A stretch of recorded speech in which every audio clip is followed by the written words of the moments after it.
Bismillahirrahmanirrahim. Assalamualaikum warahmatullahi wabarakatuh. Waalaikumsalam warahmatullahi wabarakatuh. Acara diseminasi budaya positif calon guru penggerak Angkatan 10 Kepulauan Selayar dimulai. Cara pertama, pembukaan. Saya mengajak Bapak dan Ibu agar kita bersama-sama membuka acara ini dengan membaca lafaz Bismillahirrahmanirrahim. Bismillahirrahmanirrahim. Selanjutnya kita melangkah ke acara yang kedua, yaitu sambutan dari kepala sekolah. Kepada Ibu diserahkan dengan hormat.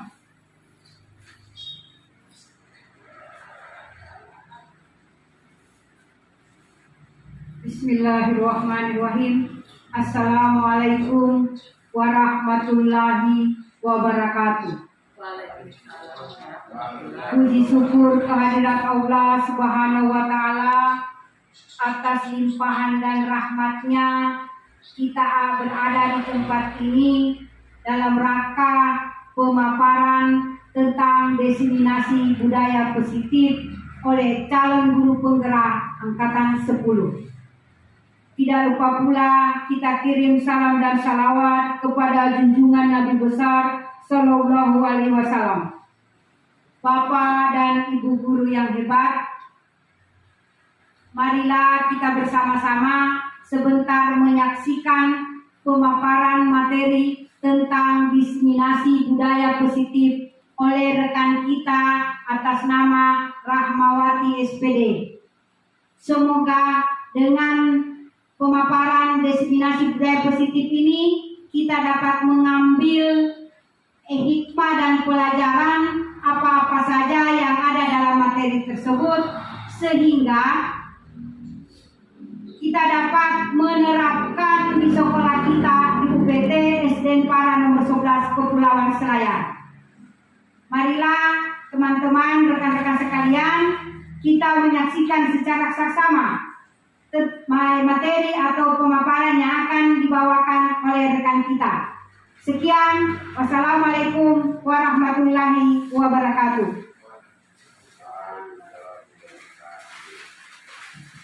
Terima kasih, itulah tadi sambutan dari Ibu Kepala SDN Para nomor 11 Kepulauan Selayar. Kepada Ibu diucapkan banyak terima kasih. Selanjutnya kita melangkah ke acara yang ketiga, yaitu pemaparan oleh calon guru penggerak atas nama Rahmawati. Kepada Ibu Rahmawati disilahkan dengan hormat.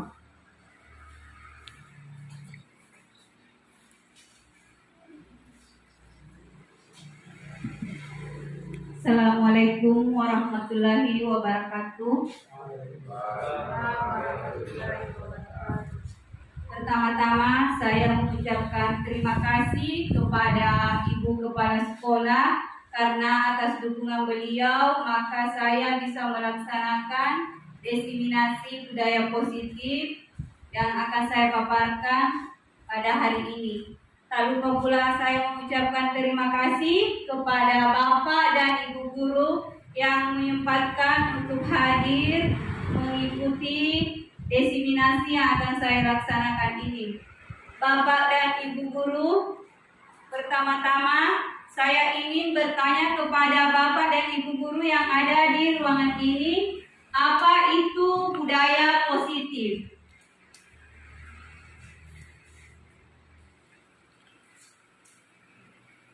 Kepada Bapak dan Ibu guru, siapa yang bisa memberikan pengertian apa itu budaya positif?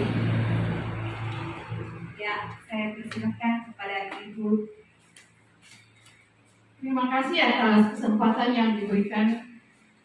Menurut pribadi saya, budaya positif adalah kebiasaan-kebiasaan yang kita lakukan yang merupakan kebiasaan yang positif yang sering kita lakukan di sekolah untuk kita berikan kepada anak-anak, ajarkan kepada anak-anak, dan kita praktekkan dalam kehidupan sehari-hari.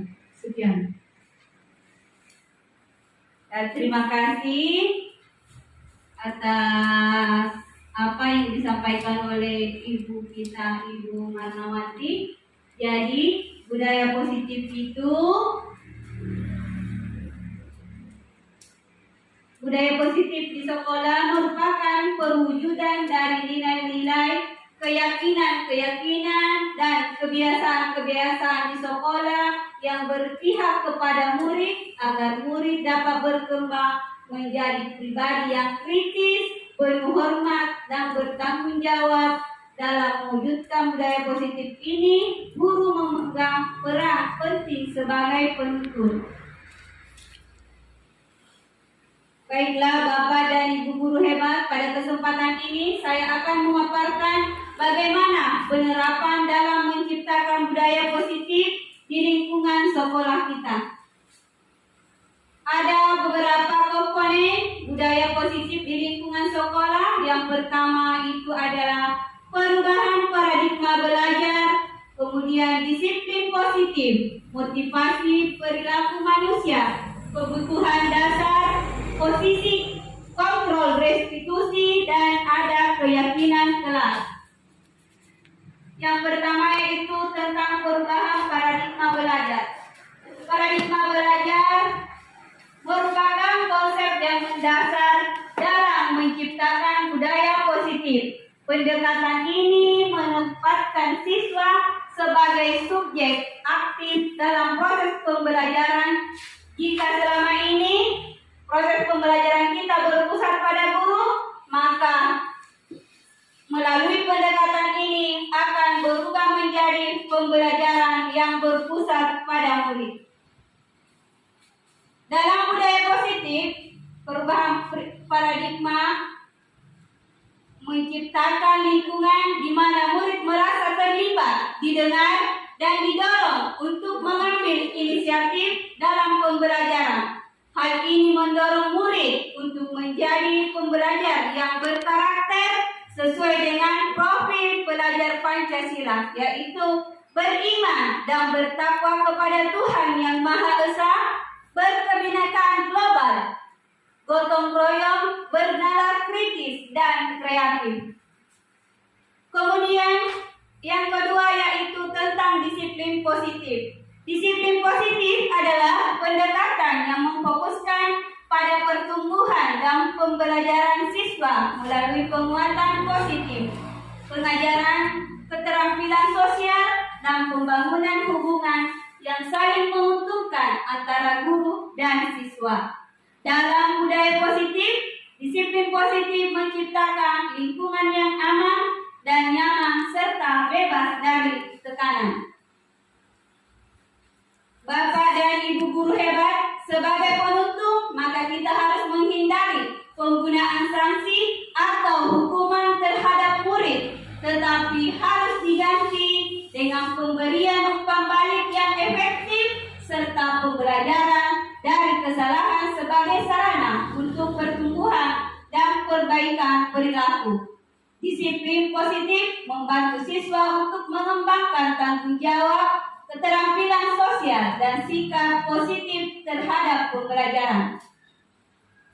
Terkadang Bapak dan Ibu guru, kita sebagai pendidik berpikir apa dengan menghindari hukuman anak-anak bisa bertambah melunjak dan malah akan tambah nakal. Pasti itu akan ada di benak kita. Tetapi pernahkah kita berpikir bahwa anak yang selalu mendapat hukuman mau memperbaiki kesalahan hanya karena takut, atau mungkin hanya mengharapkan imbalan, misalkan ingin mendapat pujian dari gurunya? Bapak dan Ibu guru, mari kita bersama-sama memberikan umpan balik yang efektif serta pembelajaran dari kesalahan sebagai sarana untuk pertumbuhan dan perbaikan perilaku murid. Karena yang dibutuhkan dari siswa bukan efek jerahnya, tetapi efek kesadarannya. Yang ketiga yaitu tentang motivasi perilaku manusia. Motivasi perilaku manusia terbagi atas dua faktor, yaitu faktor internal dan faktor dalam mempengaruhi perilaku individu. Dalam budaya positif, motivasi perilaku manusia digunakan untuk memahami apa yang mendorong siswa untuk belajar dan berpartisipasi secara aktif.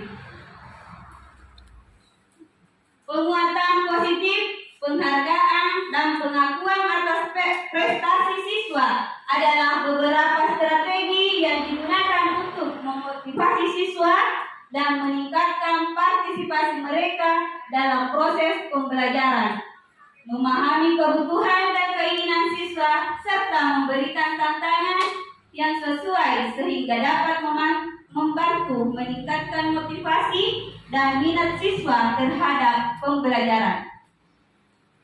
Kemudian yang keempat yang harus dipenuhi adalah kebutuhan dasar. Jadi kebutuhan dasar adalah konsep yang menekankan pentingnya memahami kebutuhan fisik, emosional, sosial, dan psikologis siswa.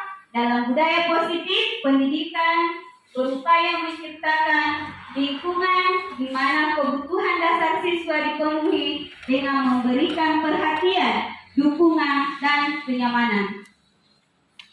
Hal ini mencakup menyediakan lingkungan yang aman dan ramah, membangun hubungan yang penuh kasih sayang, serta memberikan kesempatan untuk berbagi dan berinteraksi dengan teman sebaya.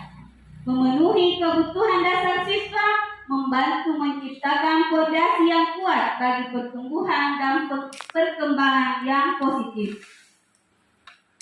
Untuk membangun budaya sekolah yang positif dengan lingkungan yang aman dan mendukung murid untuk menjadi pribadi yang budaya, seimbang, dan bahagia. Salah satu yang dapat dilakukan sebagai seorang guru adalah dengan memahami kebutuhan dasar murid.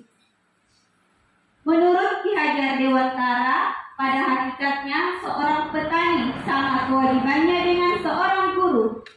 Misalnya, menanam padi hanya bisa menuntut tumbuhnya padi, ia dapat memperbaiki kondisi tanah, memelihara tanaman padi, memberi pupuk dan air, serta membasmi ulat-ulat dan jamur yang mengganggu hidup tanaman padi. Jadi, Bapak dan Ibu Guru, ketika kita sudah memahami kebutuhan apa yang mendasari perilaku murid, maka guru berusaha mendukung murid dalam menuntun kebutuhannya secara fisik. Apabila kebutuhan dasar murid telah terpenuhi, maka murid akan tumbuh dengan seimbang dan bahagia. Sebaliknya, jika kebutuhan dasarnya tidak terpenuhi dengan baik, maka akan mengalami emosi yang negatif seperti bosan, sedih, kecewa, bahkan melakukan hal-hal yang bertentangan dengan nilai-nilai kebajikan. Bapak dan Ibu Guru, ada 5 kebutuhan dasar manusia. Yang pertama yaitu kebutuhan untuk bertahan hidup, kebutuhan untuk merasa diterima, kemudian kebutuhan akan kebebasan, kemudian keempat kebutuhan akan kesenangan, selanjutnya adalah kebutuhan akan penguasaan. Yang pertama yaitu tentang kebutuhan untuk bertahan hidup, misalnya kesehatan, rumah, dan makanan. Agar murid belajar dengan baik, kebutuhan mereka akan rasa aman, sandang, dan pangan harus terpenuhi. Bagaimana mungkin mereka bisa belajar dengan baik sementara mereka datang ke sekolah dengan perut lapar atau rumah mereka dalam keadaan banjir dan lain sebagainya. Kemudian kebutuhan kedua adalah kebutuhan untuk merasa diterima. Kebutuhan ini meliputi keinginan untuk tetap terhubung dengan orang lain seperti teman, keluarga, teman kerja, dan kelompok di mana kita bergabung. Setiap murid ingin menjadi bagian yang berharga dari kelas dan juga sekolah mereka, ingin diterima oleh orang lain dan kelompoknya. Bahkan murid yang paling cuek pun jauh di dasar hatinya pasti ingin merasa diterima. Karena itu sebagai guru kita dapat menerima murid apa adanya sesuai kodratnya, karena setiap murid memiliki kodrat masing-masing. Guru harus bisa menciptakan kesempatan untuk murid berkolaborasi dan memiliki ikatan emosi. Murid-murid yang memiliki kebutuhan yang besar untuk merasa diterima, biasanya mereka belajar karena suka bekerja dalam kelompok. Kemudian ketiga ada kebutuhan akan kebebasan. Kebutuhan membuat pilihan. Murid harus diberi kesempatan membuat pilihan dan bertanggung jawab atas pilihannya. Memberi kebebasan bukan berarti membiarkan mereka melakukan apa saja yang mereka mau, tetapi kebebasan berarti kesempatan untuk membuat pilihan, menyuarakan pendapat dengan percaya diri, memberikan kesempatan untuk mencoba hal-hal yang baru. Pembelajaran dengan metode unik dan menarik juga akan memenuhi kebutuhan murid tentang kebebasan ini. Pembelajaran terdiferensiasi di mana guru menyediakan beberapa jenis tugas yang bisa dipilih oleh murid sesuai minat mereka. Sangatlah baik untuk mengembangkan murid menjadi lebih mandiri dan memiliki motivasi eksternal, karena kebutuhan akan kebebasan pada dasarnya adalah kebutuhan untuk mandiri, memiliki otonomi pilihan dan mampu mengendalikan arah kehidupannya sendiri. Kebutuhan akan penguasaan. Setiap murid memiliki kebutuhan untuk merasa kompeten, menjadi terampil, diakui pencapaiannya. Keterampilannya didengar, bisa membawa dampak dan pengaruh, juga memiliki rasa harga diri. Mereka sebaiknya diberi kesempatan untuk membuat keputusan tentang hal-hal yang positif dalam kehidupannya dan juga merasa dikontrol oleh sistem sekolah. Melalui pendekatan disiplin positif, murid dapat diajak untuk bersikap reflektif dalam mengetahui kebutuhan yang berusaha mereka penuhi dan mendasari tindakan mereka.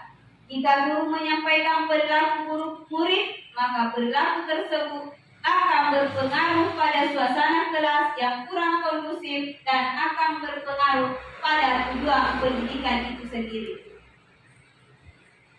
Mari Bapak dan Ibu guru, kita membangun budaya positif di sekolah yang positif dengan lingkungan yang aman dan mendukung murid untuk menjadi pribadi yang budaya, seimbang, dan bahagia dengan memahami kebutuhan dasar murid. Kemudian selanjutnya ada posisi kontrol restitusi. Posisi kontrol restitusi adalah pendekatan yang menekankan pentingnya memberikan siswa kesempatan untuk memperbaiki kesalahan mereka dan mengambil tanggung jawab atas tindakan mereka. Dalam budaya positif, posisi kontrol restitusi memungkinkan siswa untuk belajar dari kesalahan mereka, mengembangkan keterampilan pemecahan masalah, dan mengambil langkah-langkah untuk memperbaiki hubungan yang terganggu. Pendidikan memberikan dukungan dan panduan kepada siswa untuk mengidentifikasi konsekuensi dari tindakan mereka serta membantu mereka untuk belajar mengambil tanggung jawab atas tindakan mereka. Segitiga restitusi ini memiliki harapan. Yang pertama yaitu murid menjadi lebih kuat secara pribadi, membuka wawasan murid agar dapat menyelesaikan permasalahannya sendiri. Murid semakin percaya diri, mandiri, dan merdeka. Dalam melakukan restitusi ini tergantung dari berat ringannya suatu permasalahan. Jika masalah-masalahnya ringan, maka tidak harus melakukan sisi segitiga restitusi secara berurutan, cukup mengajukan pertanyaan-pertanyaan. Dan yang terakhir ada keyakinan kelas. Jadi Bapak dan Ibu guru, keyakinan kelas mengacu pada keyakinan dan harapan positif guru memiliki kemampuan dan potensi siswa. Segitiga restitusi adalah kerangka kerja yang melibatkan tiga pihak, yaitu siswa, guru, dan orang tua, untuk bekerja sama dalam membangun budaya positif di kelas. Dalam budaya positif, keyakinan kelas dan segitiga restitusi bekerja bersama-sama untuk menciptakan iklim yang mendukung, saling menghormati, dan sekian dan terima kasih. Assalamualaikum warahmatullahi wabarakatuh. Baik Bapak dan Ibu, itulah tadi pemaparan Ibu Rahmawati sebagai calon guru penggerak Angkatan 10 Kepulauan Selayar. Mari kita sama-sama memberikan aplaus. Selanjutnya kita memasuki acara yang terakhir, yaitu penutup. Marilah kita menutup acara ini dengan bersama-sama membaca lafaz hamdalah. Alhamdulillahirabbil alamin. Sekian dan terima kasih. Wabillahi taufiq wal hidayah. Wassalamualaikum warahmatullahi wabarakatuh.